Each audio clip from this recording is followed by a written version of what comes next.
Hello everyone, Hot Take Central here. So you read the title. We're doing at least a relatively early review of Danganronpa S. Now I didn't get Danganronpa Decadence because I wasn't I was only interested in this RPG Mario Party-esque sort of thing that came with the game. So I was like, okay, I really like this be a standalone game, which apparently it is, for over $20. Okay, so this is the review for it and what I have down here.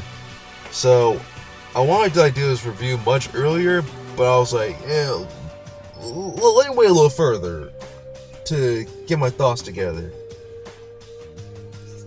So this is a little mixed for me. But it's okay, let me just run through it.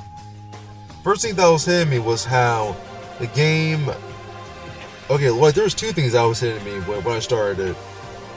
First was how the game starts with this prologue. It took me 2 hours to get through.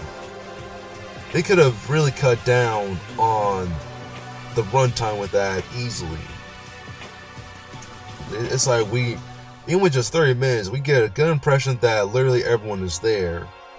So making it 2 hours is rather needless. So okay. Second thing that was hitting me was the starting cast, which was basically they divided the cast between 4 games. They had Danganronpa 1, 2, Despair Girls, and V3. Danganronpa 1, I'm pretty sure you only had Makoto. If I remember right, it's only Makoto. I may have a correction here later. And then Danganronpa 2, you only had Hajime. Again, I believe so.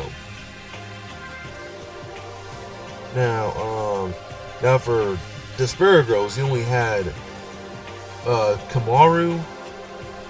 I don't think Toko, because I'm pretty sure Toko was only in the Danganronpa 1 cast. It's whatever. And then I don't think either that there's a Genocide Jack in it that's playable. I'm kind of sure that she is, but and then there's also V3 that only has Shuichi and Kaede. Starring cast, that's literally it. It's so few characters, it's ridiculous. So I was like, okay, I've seen how in the early gameplay footages around a month before the game came out for us, that you can have multiple people on the party, in a party. So I was like, okay, that's actually exciting. I like to make my own team, make it literally whatever the fuck I want it to be. I was excited about that part the most. Then I had to break down how the fuck you progress through the game as a whole. So this part to me the longest to figure out, and kind of twofold, because I had to figure out how the game worked with this board game mode, which is kind of my least favorite part of the game. Maybe besides this other thing, but I'll get to it. So you had the board game, and every time that you press it, you had to press new game, and you had to select between whatever character that you have at the time. Now I have a big disclaimer here. I've not read much of the instructions. However, they didn't give me a thorough tutorial or even have an option besides having it being read to me. Besides having all the tutorial in text, I had to sift through that. And the tutorial pages, we're talking about text upon text upon text. So I believe that a lot of this could have been streamlined easily because of how convoluted things became. Now the story, it's like well, I did get like a lot of the story. I remember it rather vaguely because they don't really talk about the story much whenever you get into the swing of things. It's basically on some Matrix shit, on some virtual world type of shit. It's a virtual world basically. So like, yeah, like this is clearly non-canon material, clearly. And they're pretty much like it's sort of like in a similar case with Danganronpa 2, where people are in these capsules, and like they experience the virtual world while being rather comatose in these things. So that's what we're essentially getting here. Sorry, I don't have specifics on me. It's just roll with that, all right. And they establish like a few rules, like how it doesn't really matter if you get hurt in the virtual world. But even then, I'm still trying to get more of the story because so basically they're like, okay, get all the whole fragments and you can get out of the game or get out of the virtual world. So you're trying to do that too with every character. Now what's kind of funny even about that is how like I only had this happen to me once, but after getting whole fragments, which pretty much like you get a whole fragment after completing like a character's run on the board. I'll get to the board in a minute. So you get through the board, get the whole fragments with literally each character, then you complete the development for each character. So at this point I had this thing that said like episode 1 or something. When I clicked the board again, I was like, wait, what happened? What the fuck? So I clicked that. What even was this? Like again, like this whole event was really weird. If I remember right, they're kind of saying that what's also kind of odd is how literally everyone's playable except the monocubs. So they're saving this for later apparently, because with the monocubs, they're not playable because they're pretty much like the supervisors of like the whole virtual world, essentially, besides Monokuma. That's what we're getting, because they can actually go out of their way to like help you or screw you over on the map. So that's what's going on there. They basically do their own shit. And with this extra story thing, and again a certain amount of whole fragments, they let you do a boss fight with them. So the boss fight, like I got this after 15 hours.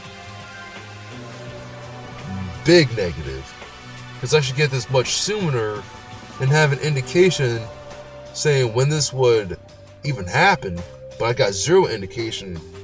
So it came to me as a major surprise when I got this, and I only got this once, and I believe I got through like say around 20 characters at this point, and then this thing came out of nowhere.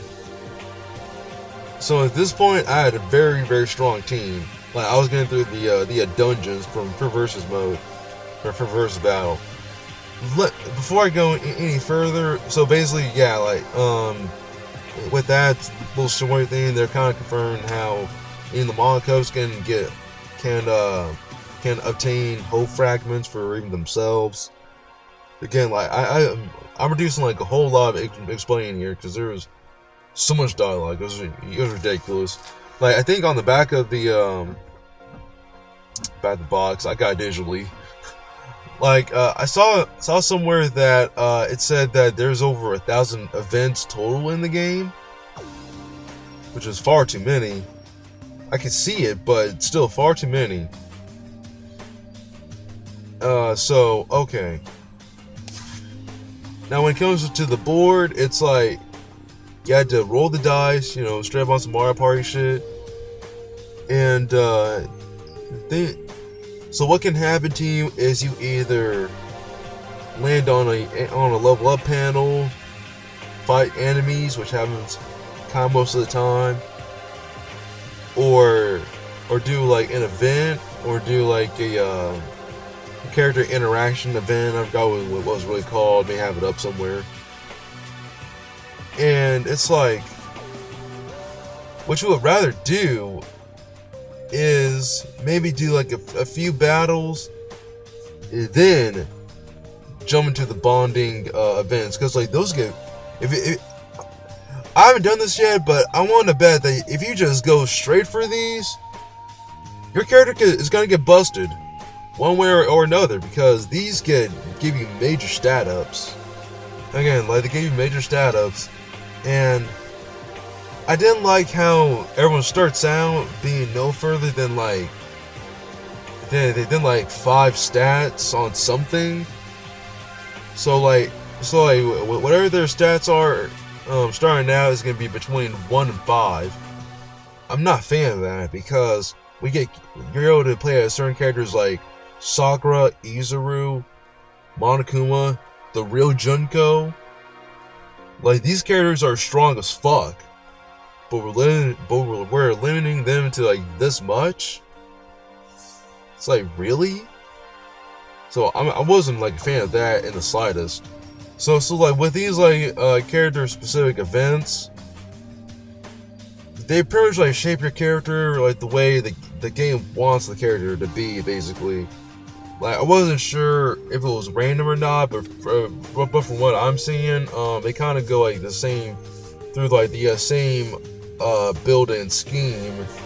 If you were to like just spam like these like character bonding events, what you're trying to do on the board is trying to beat all the mono beasts on the board.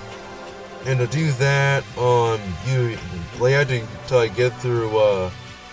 You have to do like defeat the boss that gives you like the scroll to weaken them. And they're specific to like you basically had to go through like this room or like this house that has like this like weakening boss that makes mono beasts weaken. And it's like the same shit all the time. Just level up so you can beat that guy, so you can beat the mono beast. So it's just that essentially that's going on here. And then I was also concerned about because like we're talking about a RPG at the end of the day, so there's a whole lot of leveling up going on, a lot of stat ups, like I've been saying. So I'm like, okay, how's the skill system work? This is one of my biggest gripes about the game. You can't just get a skill to leveling up. Nah, this ain't Pokemon.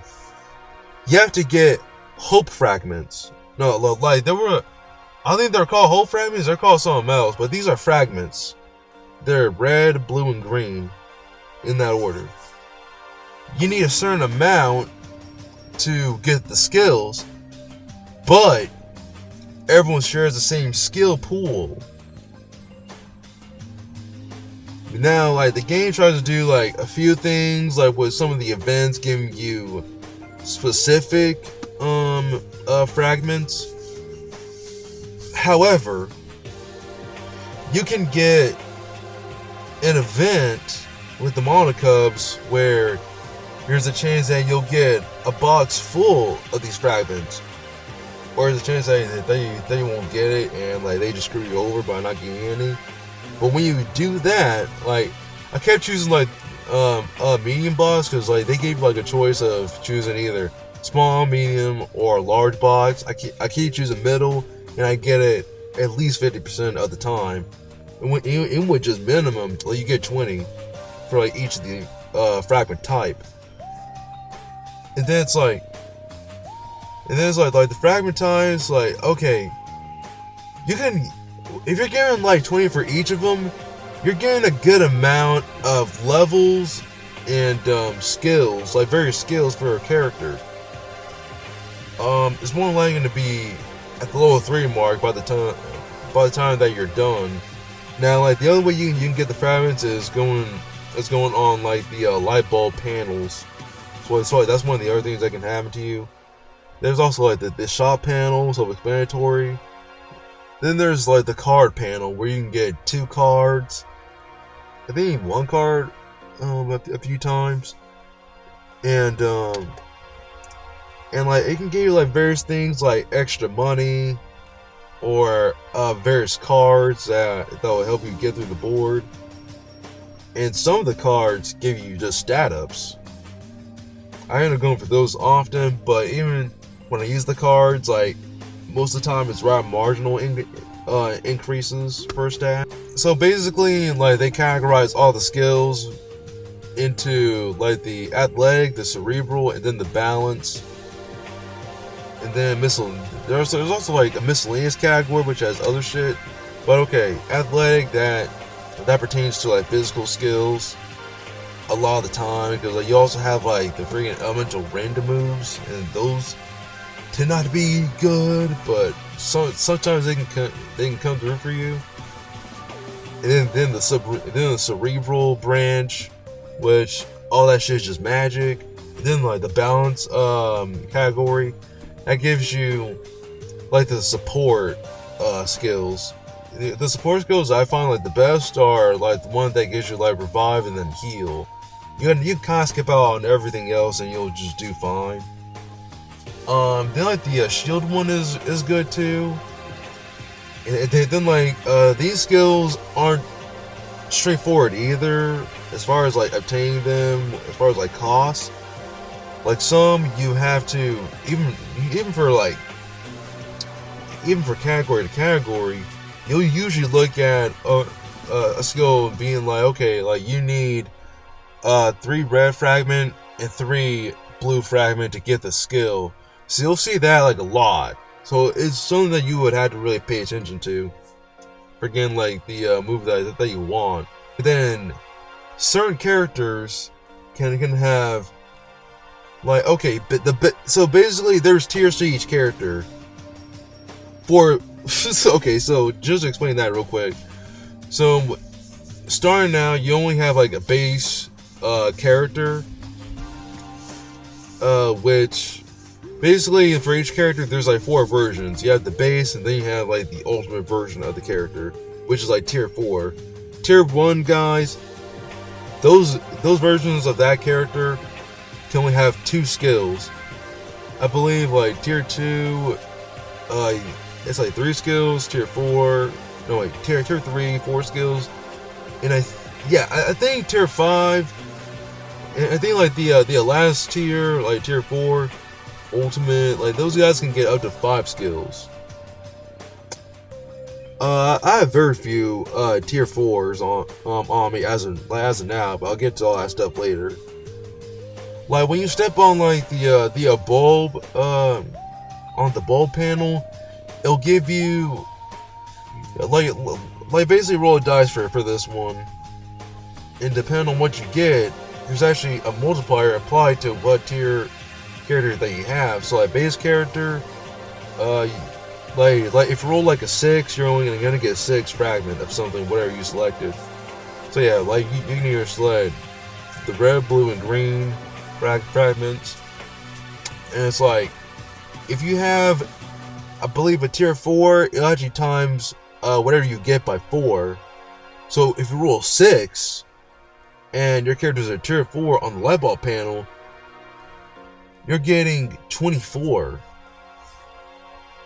At least like around that, because I don't think I ever got that many. Like the most I got was like 20 for like a fragment color. So they really want you to use like the higher tier people, understandably. Then sometimes like either the Monocubs or like a certain card you get can actually teleport you to them, the Mono Beast. So and then like so that's your main objective for the board. Get rid of the Mono Beast, but you have to be strong enough to do so, basically. And then like the weakening bosses, like those guys, I'm not sure if they have like a name or not. I'm sorry, I may put it somewhere. But like these guys get stronger. Like if you're on like the third one that would weaken a Mono Beast, that guy's gonna be really strong, more than likely. Like, I remember, like, my first attempts, like, he actually trashed me a few times. Even those guys get stronger, like, over time. So, and then, so what's also happening here is that when you beat, like, a mob beast, it opens up a new map. So, if I remember right, there's, like, 4 maps. The third one has Teeny Typhoon on it. That's always funny, to me. And then the fourth one seems to be... I don't think they really told you what the names of these places are. But, like, the fourth... it seems to be, like, a theme park. You know, like the kids, you know, those guys. This is their theme park, and even has their theme playing. So, okay. Again, a lot to explain for the board, because there's a fuck ton of things going on with the board, if you actually look into it. There's also, like, specific things that the 3 types of characters do on the board. Like, if you have an athletic character, there's a chance that when a turn begins, they'll actually double whatever your movement roll is. And then, like, there's the cerebrals.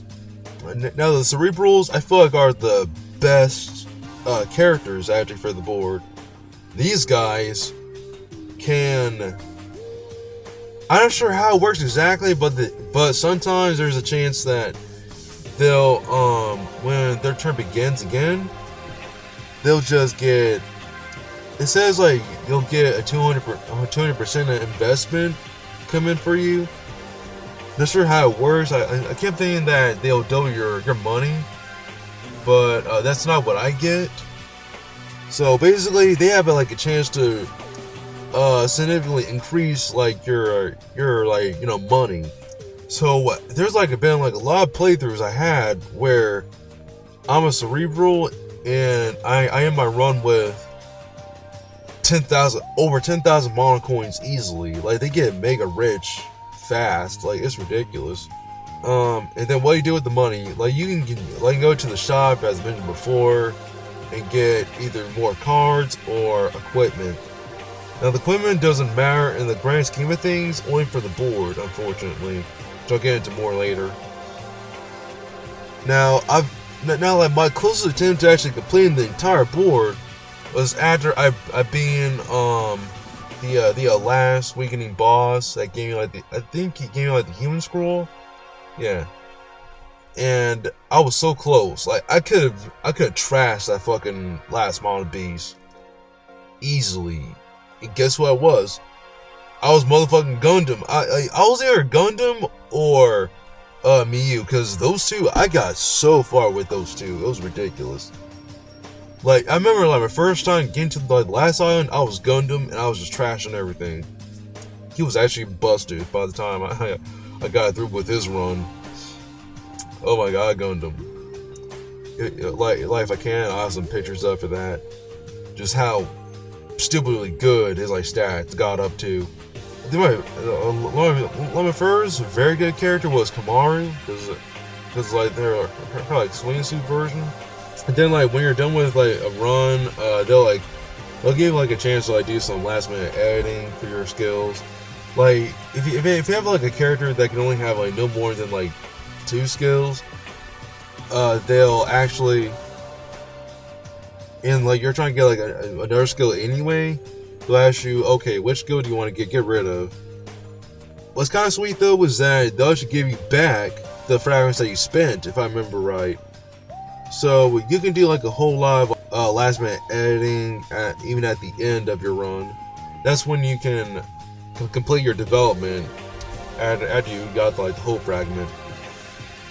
Now, with the events too, what I also noticed for like the bond events is that they're actually, if you like redo like a run for a character, which I'll get into in a second.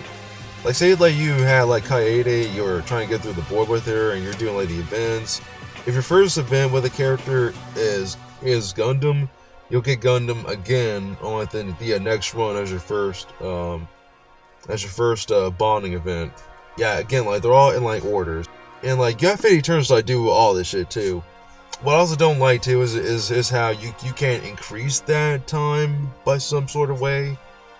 So missed opportunity there. Like, basically, like, you get like 3 specific events where it's talking about like your potential. Another one is talking about you being in a festival, and like the last one is like the campfire event. With these three particular events here, they'll give you like 3 options to be with a character for like the last section of that sort of like event. And like you don't really know unless they actually say like the name in the choices. A good amount of the time, like you don't know who it would be, and like you only choose one per run when it comes to these. So there's a replay value there, which is nice. Now, I just wish all this shit, like as you can tell, ton of detail when it comes to the board itself, like just the board. And the board is like the most, well, it is like the most developed part of the game. It's all the most convoluted and like the most complicated aspect of the game by far, by leaps and bounds, as y'all can hear.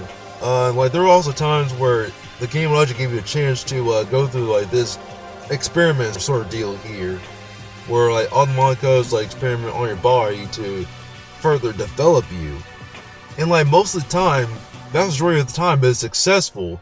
So a lot of the times, you'll be looking at a character that suddenly has like plus 30 or 40 on everything. It's so fucking good. But if you somehow fail and it goes south, your shit is like bumped down stat wise. I think by like 10, but still, you would rather have it being successful than unsuccessful easily. Especially if you had it before, which is more than likely you're gonna have it on the first try. I would talk about the other Monaco events, but I think I talked enough about the board. So okay, so with the completed characters that you gone through the board with, you can make a team out of them with versus battle, the versus mode. What's versus mode? It's basically dungeon crawling. It was very streamlined though. But it's like, wait, you can make your team now? What happened with the board game? And then like you have characters that are on the board that you can go to, and like they only give you like a stat up, a very marginal stat most of the time, and then like a card that comes with them. I also have like the bonding shit. What the hell happened with that? So whenever you get into battles like on the board, you're a one-man band. It's only you. You can't have anyone else join you. There's no way for anyone else to join you on the battles. Not even against the Mono Beast, which would be fantastic, which would be really good, especially with like the bonding scenes, because like those bonding scenes get very good actually. I've seen some pretty good ones. Now like, when you like unlock Mew though, it becomes like those scenes become so hilarious. Holy shit, man! We're gonna start with Mew's dialogue with everyone. Like when she like has dialogue with Kurokuma is so fucking funny. Like those guys can easily have their own sitcom. Like y'all need to see it if y'all haven't. Versus battle, again, dungeon crawling. This is where you can make your team. So yeah, like here you can make your own team of up to like 4. So, and then like you can also buy equipment, but then suddenly like, hold up, what about my money that I gained from the board? What? Well, here's the game talking. What about the money? So like the money doesn't carry over, of all things, nor do your equipment carry over. But we're still talking about equipment in versus battle, where you can get equipment as well. So again, this much is silly. Like, why can't you use the money? Like, why doesn't it carry over in any capacity? Again, big missed opportunity. So how do you get stuff for equipment in the versus mode? Crafting. You need the materials to get the shit. And so okay. So you might be like, okay, let me get this right. So you go through the board, complete the run, and then the character that completes the run can be used in the versus battle. You have to go through battle by battle in versus mode against various mono creatures. Okay, I get that, dude. How do I get more of the characters? I have a major gripe with this one. Hear me out. You have to get more characters. Wait for it. In the capsule game, in the gacha game, yeah. So you have to get more characters with these capsule machines. But those that haven't played the game might be like, well, doesn't mine carry over there from the board? Nah. You have to use mono coins, which range from bronze, silver, and gold, and pink. No, it's like silver, gold, and then pink. Which the pink coins you will want to get the most, because those they can give you like the highest tier characters, well, versions of the characters.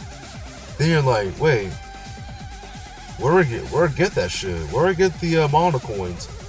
Good question. This part to me like a good. I say like a good. Well, I was able to figure this out within like an hour. You have to do the battles on repeat. So you have to kind of grind to get these various coins in versus battle. How much, you ask? A lot of the times, it's one coin at a time. Like, dude, what the hell? So this, I hate. Because one coin at a time, and then when you spend the coin, very good chance you're not going to get a character.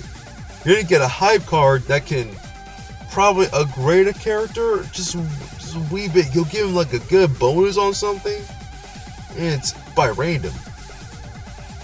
Or you'll get an item. So, I didn't like this either.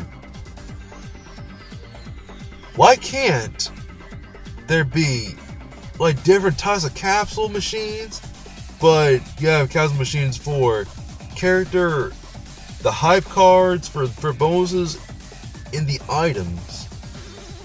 I can't be separated like that. Why is that to be between just 4 capsule machines? I can kind of tell you why though. With the game being $20, like I got the game day 1 too, by the way. With the game being $20, they have a thing on the side connected to the eShop. Ooh, red flags. So, okay. I don't know the cost of everything. I'll have it up somewhere maybe. But when you connect to the eShop, guess what? It'll give you the characters. It'll give you the characters, but for real money. So we're talking about all characters. That math is scary, by the way. That math is ooh. I think it has all the various types of versions of the characters on there too, and each one will come with a cost. So you're gonna pay a pretty penny with real money to get, especially if you want all the characters. That's milking to the nth degree, man.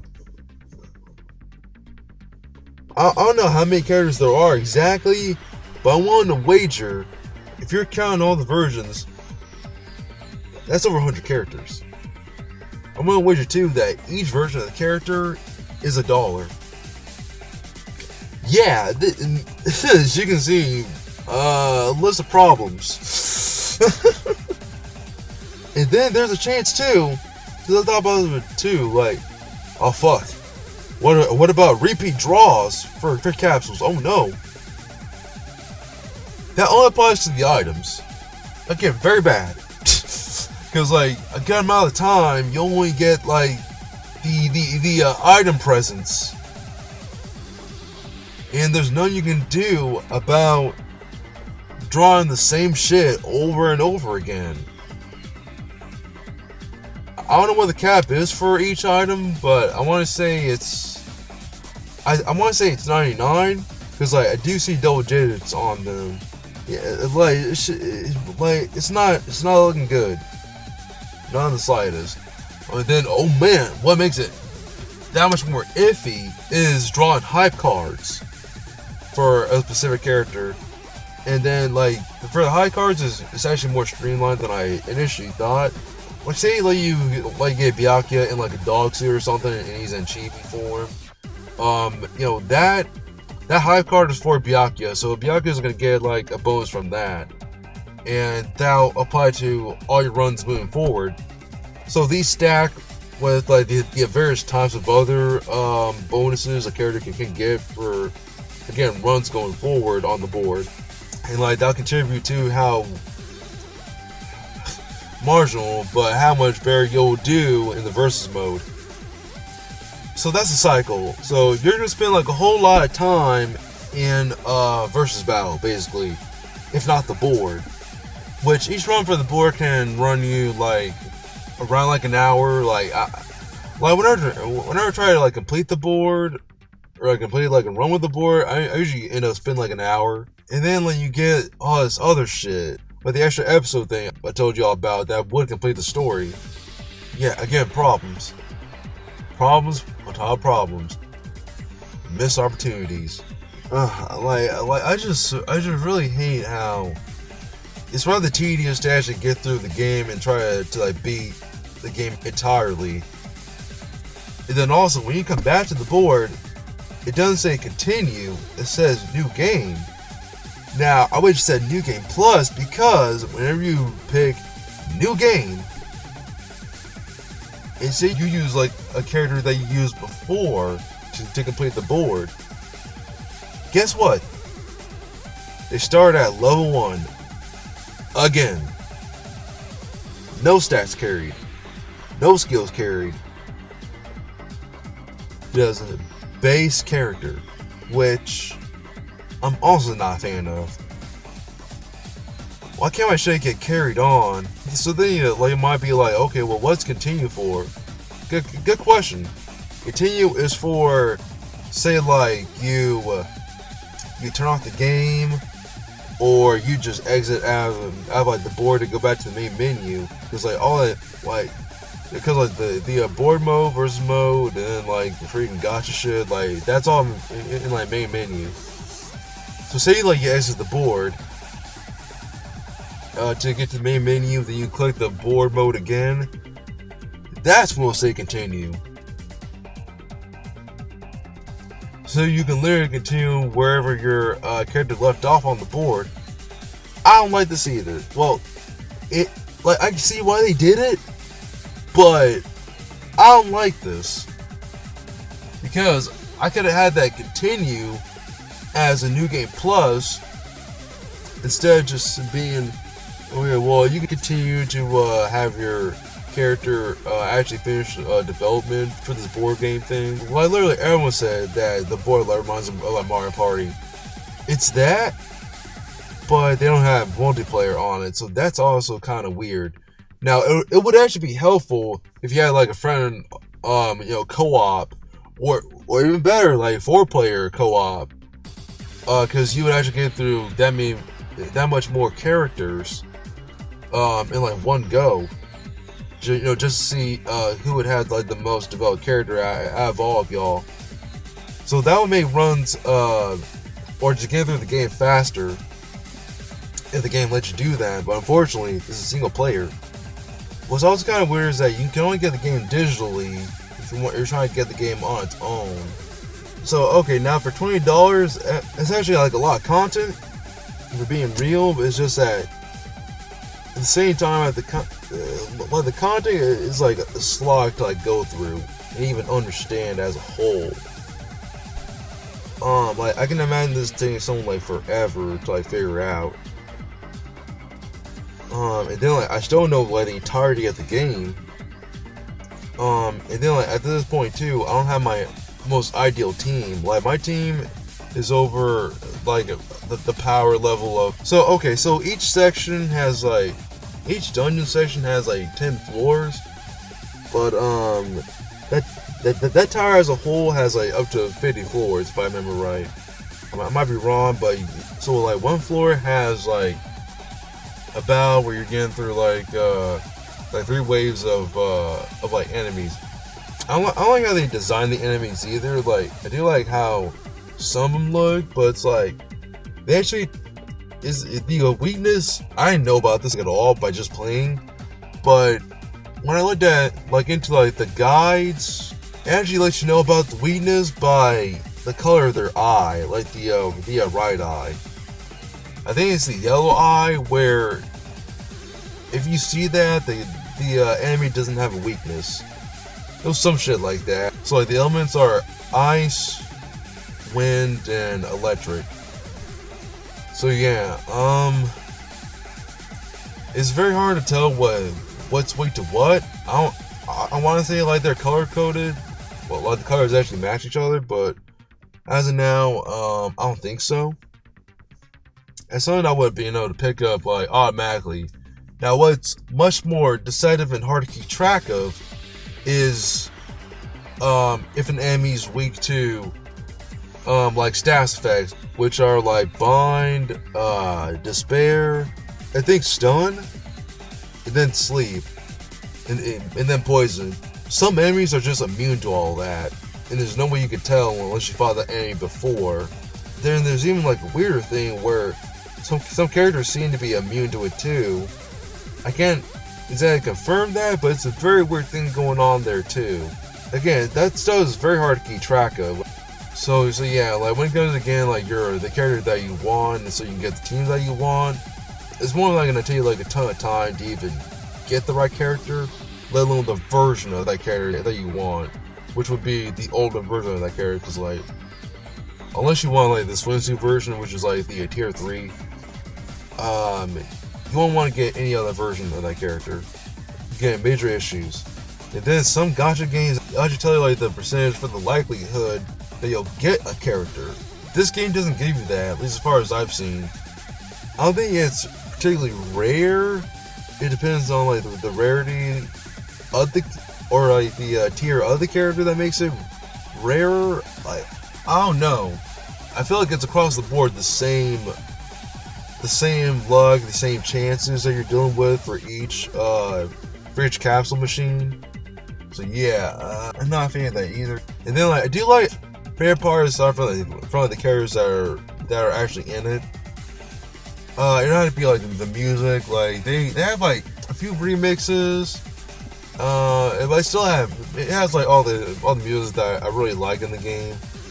I think I noticed like a lack of them using V3 music, which V3 music might be like the best in the series for as far as like OST, arguable. And then sometimes you can get gold by some chance if you say fulfill all the conditions so you can get the gold coin. However, we're only talking about 1 gold coin per like battle here that haven't completed like that. I think like you can get the mana coins through grinding anyway, but it's only gonna be like the silver coin as far as I've seen. Then you might be like, wait, hold up. So what about the pink coin? How do I get that shit? Good question too. You can get it through like the Usami ranking thing, which are basically like achievements. Now a vast majority of the achievements that you complete, each of those will give you a pink. Now it's half automatic, half ain't. The thing is that you'll just get them passively for just trying some shit, or just doing some shit on repeat. And then it retroactively gives you more pink coins, cause okay, let's say like you collected say 10 pink mana coins and you spend them all in like one go. And then when you go back to the main menu, like the thing notifies you and says, "Oh shit! Like you got something else. Here's another pink coin." Either through like getting more characters or more hype cards. So that's a little funny thing there. So that's kind of enjoyable. So this is like a very mixed bag I'm getting here. And then one may have an issue with the severe lack of voice acting. Like there's no voice acting in the game practically. They only have like clips that they use throughout the games, like the voice clips, and that's practically it. So no one's like talking with their voices. The voice actors yeah. So yeah, like the voice actors are kind of out of the picture on this one because they're only just using voice clips from the games. So that's another big missed opportunity, which I can understand. So we're talking about literally over 1,000 events again. But yeah. So this is one of those games where if you're like a diehard or major Danganronpa fan, I can recommend it. Sure, you'll have like a lot of fun with the events, definitely. But if you're just someone that wants a really good game, you're actually trying to find something that'll be fun to like invest into, I wouldn't recommend this one. Especially with the big learning curve on like everything, and I'm still trying to learn more of the game. And like I think my total playtime is what, 20 hours.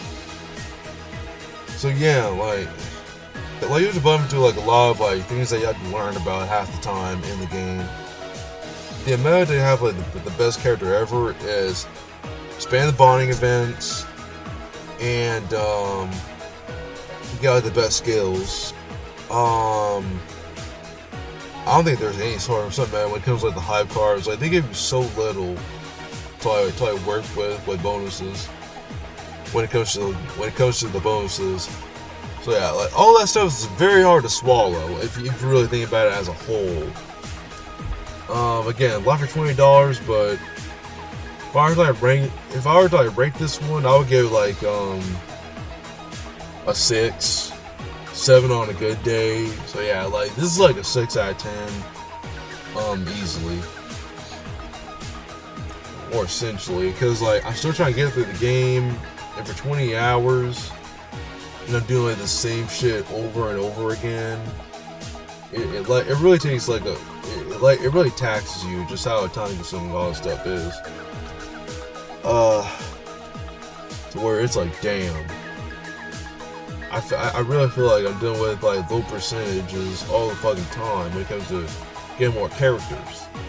I still don't have all the characters. I don't have all the characters within 20 hours. That's not good. That don't even sound good. I don't know about y'all. So yeah, like that's why this is like a 6 out of 10. And then like on top of like all the missed opportunities, like a whole host of them. Yeah, very rough stuff.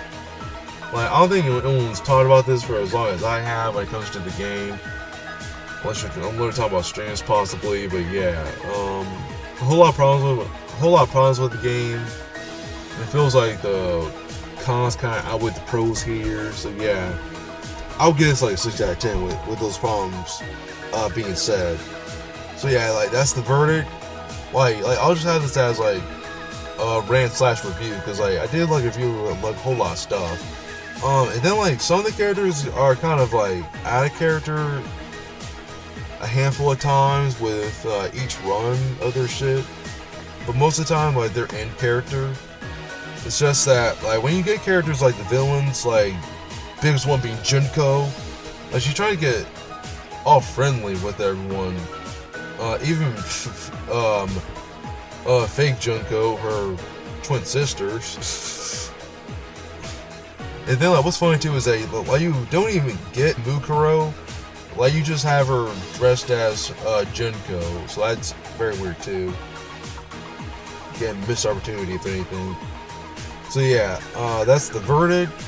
This Hot Take Central. I'm out.